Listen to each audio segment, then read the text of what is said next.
Students, मेरे प्रिय छात्र एवं छात्राओं, आपके बीच मैं उपस्थित हूं आनंद कुमार कर्ण अपने YouTube चैनल ए करंस क्लासेस इंडिया नंबर 1 पर। और आज हम आपके साथ बहुत ही बेहतरीन चैप्टर ट्रेन या रेलगाड़ी पर बात करने जा रहा हूं।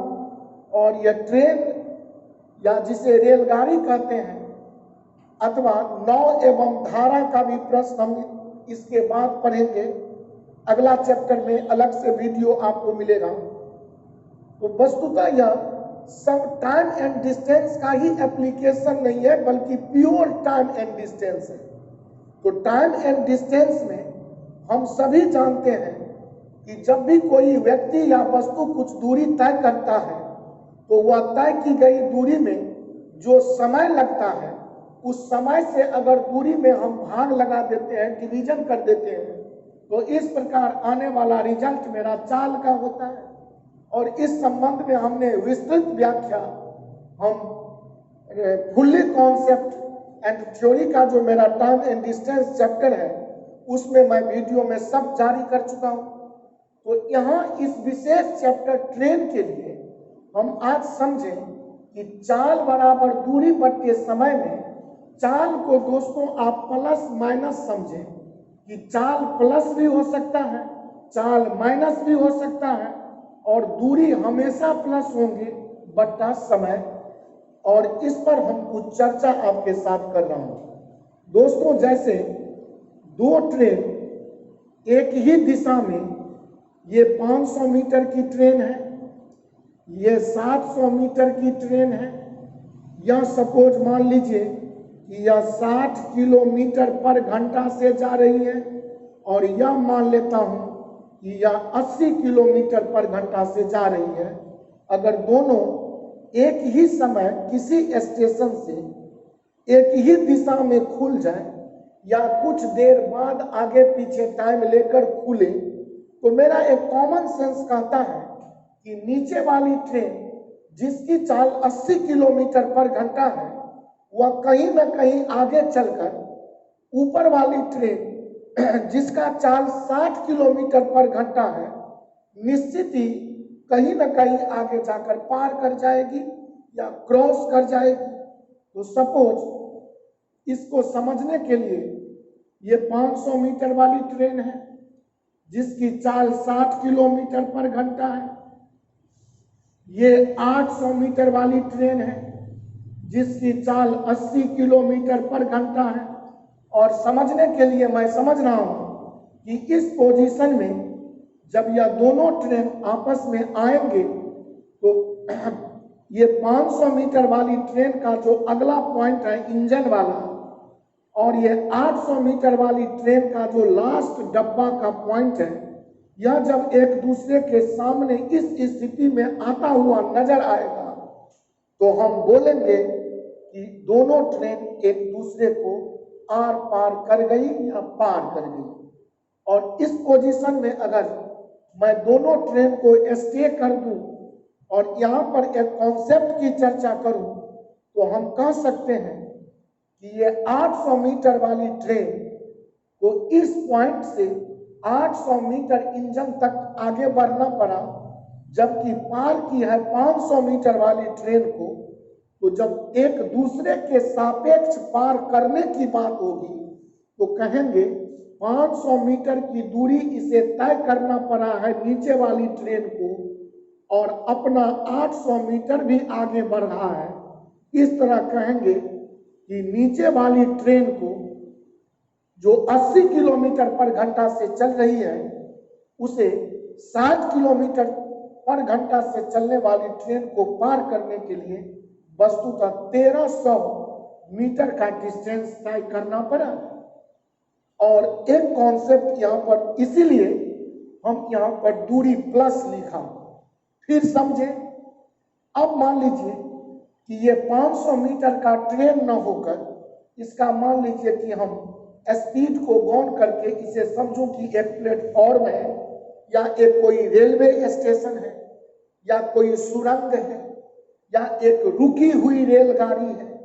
तो प्रत्येक परिस्थिति में ये 80 किलोमीटर ट्रेन पर घंटा से चलने वाली ट्रेन को अगर यह 500 मीटर लेंथ के सापेक्ष हम क्रॉस कराऊं तो यह बोलना लाजमी होगा कि 1300 मीटर, माने ये 500 प्लस ये 800, 1300 मीटर लेंथ को क्रॉस करना ही पड़ेगा।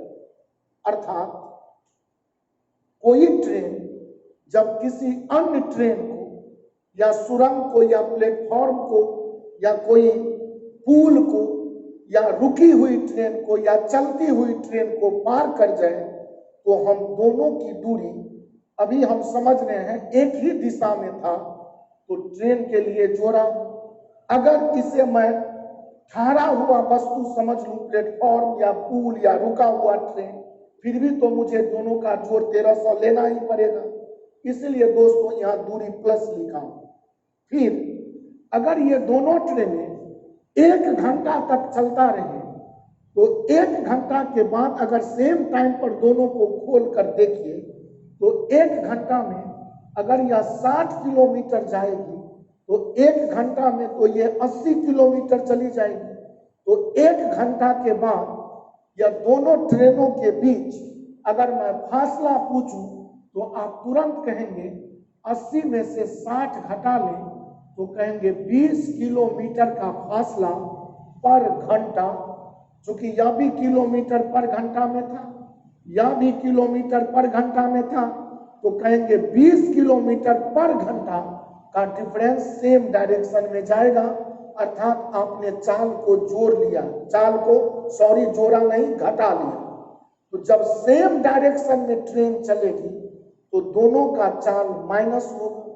फिर अगर दोनों को कल्पना कीजिए कि अपोजिट डायरेक्शन में इस ट्रेन को 60 किलोमीटर वाली ट्रेन को अपोजिट हम लेफ्ट की तरफ बढ़ा लूं और इस ट्रेन को राइट के तरफ बढ़ा लूं तो 1 घंटा में अगर यह इस बिंदु से 60 किलोमीटर लेफ्ट जाएगी तो यह 1 घंटा में राइट चली जाएगी 80 किलोमीटर। तब जाकर बीच का फासला, अगर गैप की बात करूं तो 1 घंटा में 60 और 80 का जोड़, और ये भी दोनों किलोमीटर पर घंटा में ही था, तो हम कहेंगे दोस्तों कि 140 किलोमीटर 1 घंटा का फासला हो गया। अर्थात विपरीत दिशा में जब रहेगी तो चाल आपका जुट जाएगा, इसीलिए चाल में प्लस और माइनस है। और जब सेम डायरेक्शन में होगा तो चाल घट जाएगा। लेकिन अगर मैं इन दोनों ट्रेनों को विपरीत ही अगर क्रॉस करा के देखूं तो इस पोजीशन में अगर सपोज ये 500 मीटर वाली ट्रेन थी और ये 800 मीटर वाली सपोज ट्रेन है, और इस पोजीशन में अगर मैं बोलूं कि दोनों एक ही दिशा में नहीं, एक विपरीत दिशा में अगर क्रॉस करा लूं तो विपरीत दिशा का मतलब ऐसा हम ग्राफ आपको दिखाऊं कि ये राइट के तरफ गई है और ये लेफ्ट के तरफ गई है, तो इस पोजीशन में हम कह सकते हैं कि दोनों ट्रेन जब इस पोजीशन में आएगी तो एक दूसरे को क्रॉस कर रही है। तो कहेंगे 500 मीटर ये भी इधर क्रॉस की, 800 मीटर इसके रिलेशन में ये भी क्रॉस की। अर्थात दोनों ट्रेन एक दूसरे को पार करने में पुनः 1300 मीटर का दूरी तय किया है। अर्थात दूरी या distance always be plus, speed में बी प्लस और में बी माइनस। तो हम समझ गए आज से कि चाल जब विपरीत रहेगा, तो मैं शुरू से बहुत सारे चैप्टर में बताता आ रहा हूं कि अपोजिट में जब भी डायरेक्शन होते हैं तो जुटता है, तो अपोजिट जो स्पीड होगा वो जोड़ लेंगे प्लस का, और सेम डायरेक्शन होगा दोस्तों तो उसे चाल को हम माइनस कर देंगे, जबकि दूरी दोनों ट्रेनों का ऑलवेज प्लस ही होगा बटे समय। ये सूत्र आपका कन्फर्म हो। फिर एक बात कि ट्रेन की चाल दोस्तों किलोमीटर पर घंटा में होता है, लिखा होता है व्यवहार पर, और आपका ट्रेन की दूरी मीटर में और पार करने का समय वस्तुतः सेकंड में होता है। तो जो हम चाल बराबर ये दूरी बट्टे समय लिख रहा हूं, इसमें ये तो लेफ्ट साइड जो बराबर में मेरा चाल है, तो यह चाल का मतलब किलोमीटर पर घंटा में रहेगा, प्लस या माइनस करके फाइनल देंगे। अब अगर मुझे कभी काम पड़ जाए दूरी निकालने का या समय निकालने का, और दूरी निकालना पड़े मीटर में या समय निकालना पड़े सेकंड में, तो आपको बता दूं कि किलोमीटर पर घंटा को मीटर पर सेकंड में बनाने के लिए लेफ्ट साइड जब भी काम करेंगे तो 5/18 से गुना कर लेंगे। अगर मुझे चाल ही फाइंड करना पड़े तो इधर दूरी और समय मीटर और सेकंड में दिया रहता है, तो इधर कभी मुझे चेंज करना पड़े तो इधर मैं अक्सर 18/5 से गुना कर लूंगा। कहने का मतलब कि अगर लेफ्ट साइड मुझे चाल को कन्वर्ट करना होगा मीटर पर सेकंड में तो 5/18 से गुना करूंगा। दाएं तरफ अगर दूरी बट्टे समय को मुझे किलोमीटर पर घंटा में चेंज करना होगा तो इसे हम 18/5 से गुना करूंगा। और आप ध्यान रखें कि चाल बराबर दूरी, जब हम प्लस यहां पर बोल रहा हूं तो एक ट्रेन किसी चलती हुई ट्रेन को या किसी सुरंग को या किसी पुल को या किसी प्लेटफॉर्म को जब भी पार करेगी तो ट्रेन का खुद का डिस्टेंस और ये जो भी ऑब्जेक्ट का नाम मैंने बोला, यथा पुल हो, सुरंग हो या प्लेटफॉर्म हो, तो या रुकी ट्रेन या चलती ट्रेन हो, तो दोनों दूरियां आपस में सदैव जुटेगी। दूसरी बात, जब एक ट्रेन चल रही है और सपोज यहाँ पर हम या आप खड़े हैं या कोई वृक्ष खड़ा है या कोई सिग्नल पोल खड़ा है, तो या कोई टावर है या कोई व्यक्ति रेलवे लाइन के किनारे खड़ा है, तो इसको जब यह ट्रेन सपोज या 500 मीटर का ट्रेन पार करे तो हम कहेंगे यह पार करना मतलब एक पॉइंट को पार करना। और अगर यह 10 मीटर का पेड़ खड़ा है तब भी तो यह सिर्फ एक पॉइंट को पार कर रही है। यही पेड़ को यहाँ नीचे हम इसे गिरा के रख दूं रेलवे लाइन के किनारे बगल में, और तब कहूंगा गिरी हुई पेड़ को पार करने में लगा समय, तब अगर यह 20 मीटर का पेड़ गिरा हुआ है रेलवे लाइन के किनारे तो उस स्थिति में तो लेंथ जुटेगा। लेकिन जब कोई पेड़ खड़ा होगा, कोई सिग्नल पोल होगा, कोई व्यक्ति खड़ा होगा, तो इस परिस्थिति में ट्रेन को इस पॉइंट को पार करने में सिर्फ अपनी दूरी काम में लाना पड़ेगा। अर्थात इस स्थिति में दूरी में हम सिर्फ और सिर्फ ट्रेन का अपना लेंथ व्यवहार में लाएंगे, और इस स्थिति में हम कहेंगे चूंकि वह एक पॉइंट को पार कर रही है।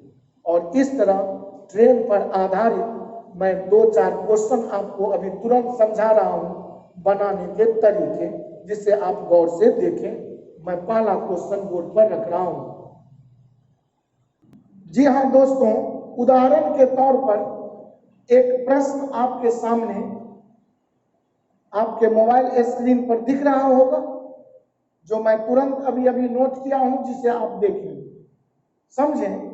अभी अभी जो हमने कॉन्सेप्ट सीखा, तो आज से परीक्षा में जब भी आप रेलगाड़ी या ट्रेन का क्वेश्चन देखें ना, तो देखते ही आप एक बराबर या ये पटरी इसे समझें या रेलवे लाइन का पटरी समझ लें, और यह पटरी लिखकर यहाँ पर एक बट्टा लगा दें और ऊपर नीचे लेफ्ट, ये 3 जगह पर प्रश्न पढ़ता चलूंगा।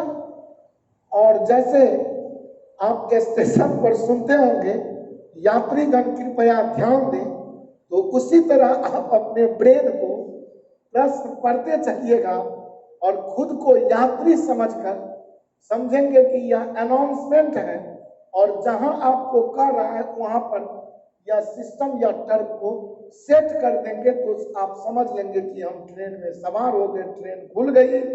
ट्रेन का खुलना मतलब 4 में से एक ऑप्शन में टिक लग जाना।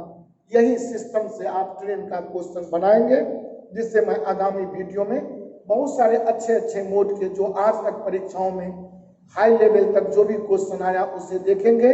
कहने को हाई लेवल, लेकिन जब पढ़ेंगे तब तो उसका लेवल 0 लेवल ही होगा। तो चलिए प्रश्न जो ही बराबर पढ़ा तो आपको पता है कि यहाँ चाल का समय है लेफ्ट साइड, ऊपर में दूरी का समय है, नीचे समय का जगह है।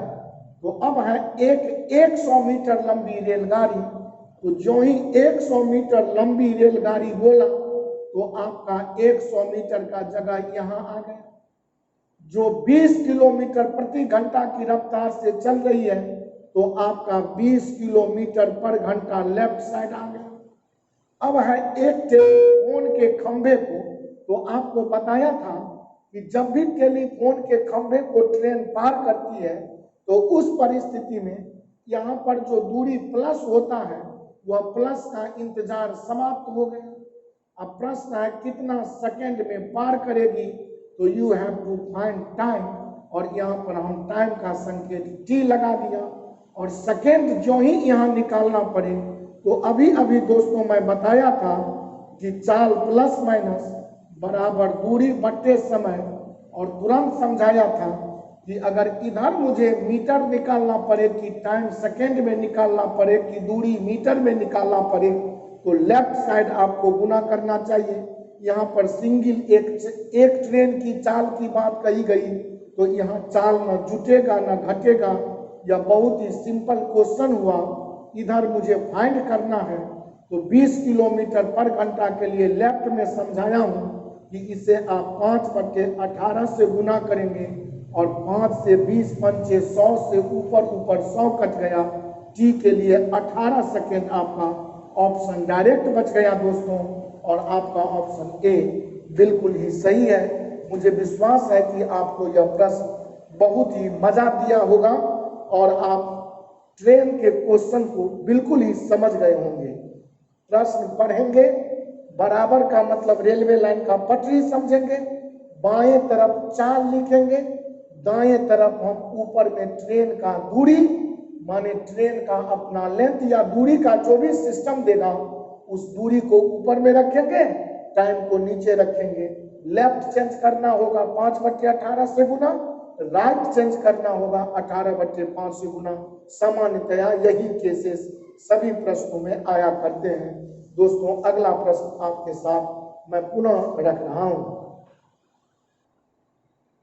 जी हाँ दोस्तों, या ट्रेन या रेलगाड़ी से संबंधित प्रश्न मैं दूसरे पर विचार कर रहा हूं, और जो ही मैं ट्रेन का क्वेश्चन देखा तुरंत बराबर या रेलवे लाइन का पटरी का चिन्ह लगाया, दाएं तरफ बट्टा रखा, प्रश्न पढ़ा, जगह पर जो भी गोटी है गोटी सेट करता गया, प्रश्न पढ़ के समाप्त करेंगे, चाल मेरा समाप्त, दूरी बट्टे समय के केस से हम सारा क्वेश्चन बना डालेंगे। कैसे? तो 120 मीटर लंबी रेलगाड़ी, तो रेलगाड़ी का लेंथ का जगह 120 मीटर रख दिया। 60 किलोमीटर प्रति घंटा की चाल से तो आप 120 मीटर का जगह धरा दिया।